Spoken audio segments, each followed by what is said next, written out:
Hello guys, I am Namit Saxena and I am going to present my project in this video, and the topic is optimal segmentation using object-based image analysis approach for very high resolution imagery under Ms. Kriti Rastogi, my external guide, and Mr. Neeraj Thakur, my internal guide. So the table of contents are problem statement, objective, introduction, data used, methodology, and results.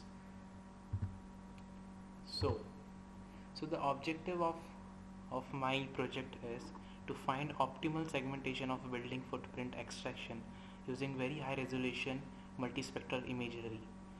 And as per literature, studies on segmentation or use proprietary softwares called eCognition, while this project contains all the open source segmentation using Python. So let's start. Introduction. So what is object-based image analysis and why we need to do object-based image analysis? So the automatic classification of remotely sensed data is a necessary action within the process of generating or updating GIS databases. Although the technique for pixel-based image analysis were well developed, but pixel-based image analysis is limited. It only uses spectral information of single pixel. So the approach produces poor result with high resolution satellite images. Therefore, the classification yields lower accuracy and produces a speckled appearance. As you can see the image below here, it is a pixel based image analysis, and you can see a speckled appearance of an image. So it is also known as a salt and pepper effect. So that's why the object based image analysis is an alternative of a pixel based analysis. It comprises of two parts: image segmentation and classification. Image segmentation it uses textural and contextual information as well as spectral information, and thus it has a potential to produce result with higher accuracy. So what is segmentation? In computer vision, image segmentation is a process of partitioning a digital image into multiple segments. So the formal definition goes like: it is a technique used to partition an image into meaningful parts having similar features and properties. The main aim of segmentation is simplification, that is, representing an image into meaningful and easily analyzable way. Image segmentation is a critical and essential step in object-based image analysis. The final feature extraction and classification in OPIA is highly dependent on the quality of image segmentation. So if it is not done correctly, it might happen that our result does not give proper result. So the data used is an image is of Ahmedabad, Gujarat, India, and taken from a Car2 series satellite. This satellite is carried by PSLV C40 and it was launched on 12th of January 2018 at 0929 hours from Shah Sriharikota. It carries a panchromatic camera capable of taking black and white images and high resolution multispectral images. The swath covered by this high resolution pan camera is 9.6 km, while the spatial resolution is less than 1 meter and spectral range between 0.4 to 0.9 micrometer. So there are 4 spectral bands present in it. So red band, green band, blue band, and NIR band, near infrared band. So as you can see the image, it is of labels. As you can see the black portion, it has been represented as 1, which means there is a building, and while the white portion we have represented as a 0, which is a non-building, which is other than buildings, for example farm, roads, and anything with except buildings. So the methodology is like this.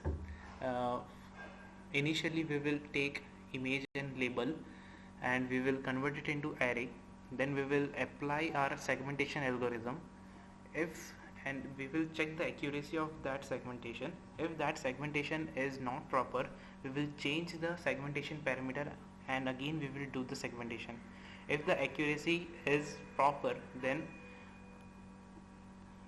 we will create an object.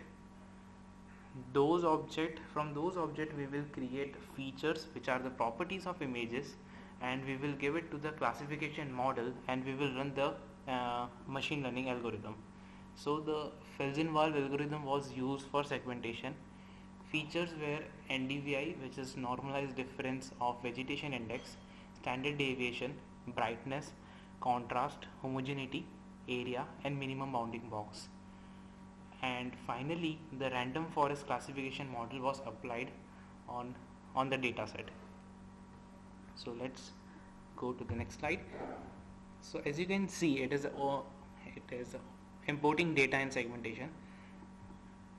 On the top left of this section, as you can see, by using JDAL, it is a Python library. From that I have converted image into an respective arrays, into multidimensional arrays, so that it is very easy to for us to calculate. As you can see, a graph which shows a segmentation is getting importance, and people are researching in this field, and commercial softwares are also releasing. So this graph is from 2000 to 2017, and it is increasing year by year, and there are lots of softwares, commercial softwares, which has been released for the segmentation. The majorly which is used by people are eCognition. It is very stable software. So what is segmentation? We have done what is segmentation. Then we will now define what are the methods in image segmentation. So as you can see, a hierarchical graph of image segmentation methods. So there are 7 types of methods, which are threshold method, edge based method, region based method, clustering based method, watershed based method, PDE based method, which is partial derivative equation based method, and finally ANN based method. We will be using region based method because it is immune to the noise, while the threshold method and edge based method was traditional methods used by before this region based method, while in clustering based method and watershed based method and PDE, they required more computational power, so that's why we didn't choose this thing. And finally ANN based. So this method is of deep learning concept, in which the user need not need to write any complex program, but it takes much time to train a model. That's why the optimum method which we will be using is region based method. So finally we can derive a image segmentation into majorly 2 parts, which are known as supervised segmentation and unsupervised segmentation. So what is supervised segmentation? Supervised means some prior knowledge is required to guide the algorithm. It needs something to guide, and without that the algorithm won't work properly. While in unsupervised segmentation, no prior knowledge is required. These algorithms subdivide images into meaningful regions automatically. So we will be using unsupervised segmentation, and Python gives these algorithms for the segmentation. So the first one is select, quick shift, checkboard, and Felsenwald. Select and quick shift uses k-mean method, while checkboard is one. It gives very good segmentation results, but it is a supervised segmentation algorithm. So we will be not using this algorithm. Finally we will be using this Felsenwald algorithm. So what is Felsenwald? Let's go deep into it. So it is a bottom-up approach, produces an image using a fast minimum spanning tree based clustering on image grid. As you can see on the right how it works. So it starts with each pixel to form an object. At each step, a pair of image objects merge into one larger object. the merging decision based on local homogeneity criteria describing the similarity of adjacent image objects. The procedure stops when there are no more possible merges. So finally we will get our objects. So as you can see the formula behind this predicate gives the evidence for a boundary between a pair of components by checking if the difference between the component like this should be the large relative to the internal difference within at least one of the component, which is C1 and C2. If it is true, then there will be a boundary between two components, and if it is not, then it would be false. So there are two major parameters in Felsenwald algorithm. The whole algorithm is based on one scale parameter, which means that if you increase this scale parameter, then there would be a less and large segments, while when you decrease the scale parameter you will get small but many segments. And sigma is a diameter of a Gaussian kernel used for smoothing the image before segmentation. So this is a pre-processing parameter before applying the algorithm, and this is the example of segmentation how it does.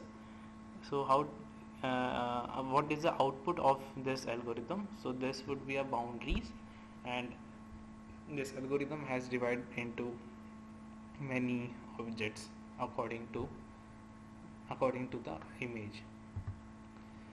So the step 2, we have applied the segmentation algorithm. Then now we will need to determine if that segmentation is proper or not. It can be determined by the accuracy. So for segmentation accuracy we will be using area fit index, which is AFI. So as you can see from the formula, it's area of reference object, difference of area of reference object, and area of largest segment by the area of reference object. So as you can see, the reference object here is our labels, while the largest segment is a segment it's the largest segment which we have found from our algorithm. And after applying it in Python, we can't directly apply AFI. For that we need a shape file of our image. So we will be using ArcPy for this, and by importing our image on ArcPy software, we will be creating a shapefile. Those shapefile will be imported in our Python environment, and by applying the above formula we will get an array between the range of -1 to 1. So from that we can determine that if AFI, if that particular column is equal to 0, then that is a perfect fit. If it is less than 0, it is a under segmentation, and if it is greater than 0, it is over segmentation. So as you can see a graph below there, it's a range of a segmentation scale versus the evaluation indicator, and this is a normal distribution graph in which it told that it is describing this. The middle line is a median, and which it is a theoretically it is optimal segmentation scale, while if it is greater than this it is over segmentation, and if it is less than that this is under segmentation.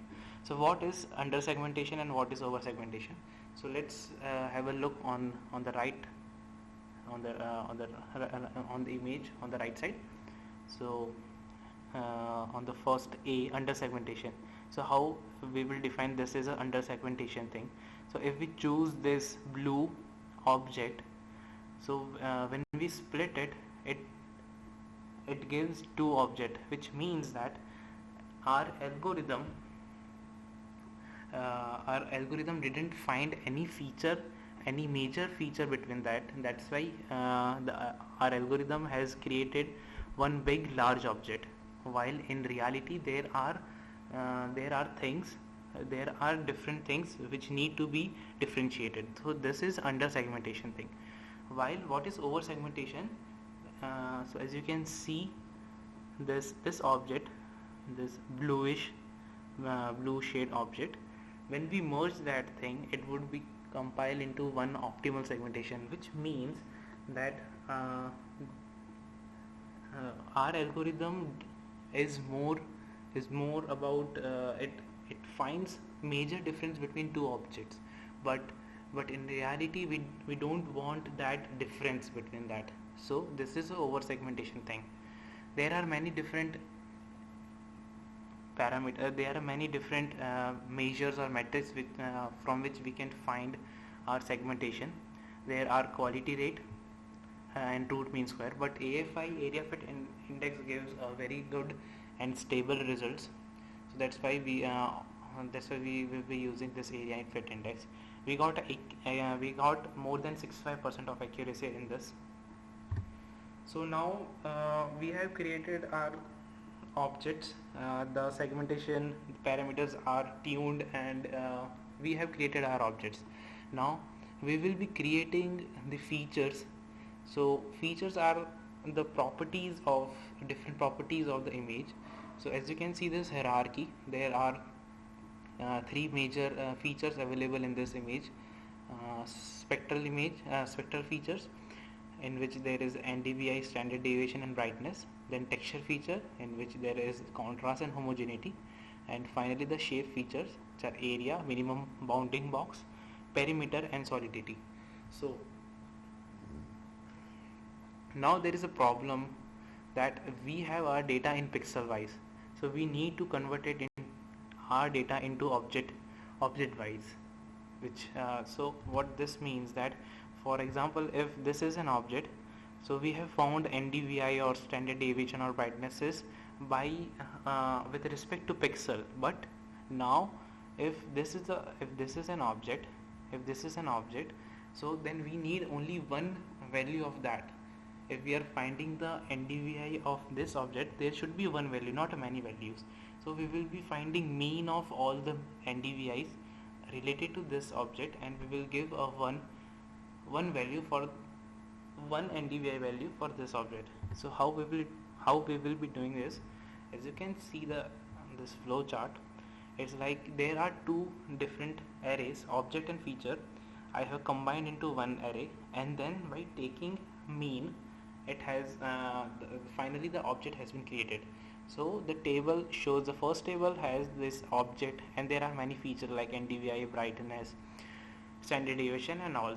So then there would be a loop in which this loop will iterate to each and every object, and it will find the respective values, and taking a mean, it will create a new array, and finally we will get one value of each and every object. So for example, there is object 3 and its NDVI is -1 and the brightness is 3. So 4 minus 0 and 277 and so on. So this is how we have created this we have created the single value of each object. Now we have done for the features. Now we should be doing it for our labels too. Why this is important? Because it might be possible that created objects are under segmented, can result into wrong labels. We should ensure to have a single label for each object.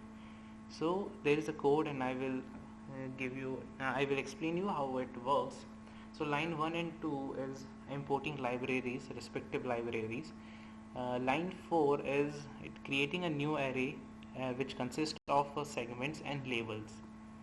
The line 6 is the total number of segments, and in line 8 it is initializing new array named as object label, and from line 9 to line 12 there is a for loop in which it iterates to each and every object.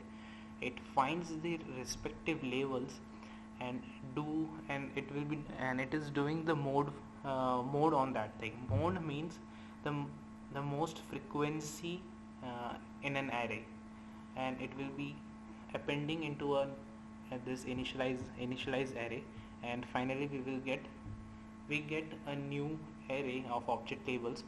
As you can see on the output, this is the object label and this is our original label, so they are more or less same. Now we have find the features. Now we have to optimize those features. Why we have to optimize those features? Why we need to do this thing? Because because of overfitting. It happens when a model learns the detail and noise in the training data to the extent that it negatively impacts the performance of a model on a new data. It means, in short, the model is mugging up the data. That's it. So as you can see, three different images of graph. As you can see, a three graph. The first one is under segmented. The dot points are the data, and this line is the learning curve. It's how model is learning with respect to time. And as you can see, the first one is it's linear, means it is not getting the model is not learning much, is learning like quite very few data points. Now the second one is a very good fit. It's a robust model. Why? Because he learned every data point, how my data is and how should I predict the next. And finally this is overfitted. This is like mugging up the things, so it won't give a good result when we give when we apply any new random data. Then our model won't work properly. So this is one of the problem. The second one is the Occam razor, which means that entities should not be multiplied without necessity. If it is not necessity, we shouldn't be adding those features. And the third one is poor quality input will produce poor quality output. So that's why, for these reasons, we are not going to apply all the features. We will be optimizing those features which are important for us. So how we will be doing that thing? So Python gives us the libraries or methods to do this thing. So there are three types of methods: filter based, wrapper based, and embedded. So we will be using wrapper based backward selection, but first we will see what is filter based. It creates a heat map consists of each and every features, while in embedded method it uses algorithm that have built-in feature selection methods. And as you can see, a wrapper method, there is an image on the right of the side, right of the on the top right, sorry. So it is like set of all feature. It goes to this, it creates one subset, it will learn the model. If it gives a good performance, then it is good. If not, it will again go and create a new different subset, or by adding or removing the features, then it will learn the model. And this is how it goes, and finally when there is a perfect performance, those parameter would be our optimal features. So how backward selection works? It start with all variables, then it remove the variables one by one at each step, removing the feature that has the highest error, and it repeats the above step until any further removal increases the error significantly. So finally we will be applying classification model. So there are three different type of classification, three different type of machine learning which I have used, which are support vector machine, random forest, and k nearest neighbor. And the one having maximum accuracy is selected. So how SVM work is it is to find a hyperplane in an n-dimensional space that distinctly classifies the data points. To separate the two classes of data points, there are many possible hyperplanes that could be chosen. Our objective is to find a plane that has a maximum margin, that is the maximum distance between data points of both classes. Random forest. A large number of relatively uncorrelated models operating as a committee will outperform any of the individual constituent models. Trees protect each other from their individual errors. While some trees may be wrong, many other trees will be right. So as a group, the tree are able to move in a correct direction. While the third one is KNN. KNN is one of the simplest and one of the laziest machine learning algorithm based on supervised learning techniques. So KNN algorithm assumes the similarity between the new case data and available cases, and put the new case into the category that is most similar to the available categories. So finally, as you can see the result, I have used random forest with and having the accuracy of 99.58 and precision of 99.58. And this is how the my segmentation is done properly. That's why this results is showing good. So that's it. Thank you for watching this video. Hope you like it.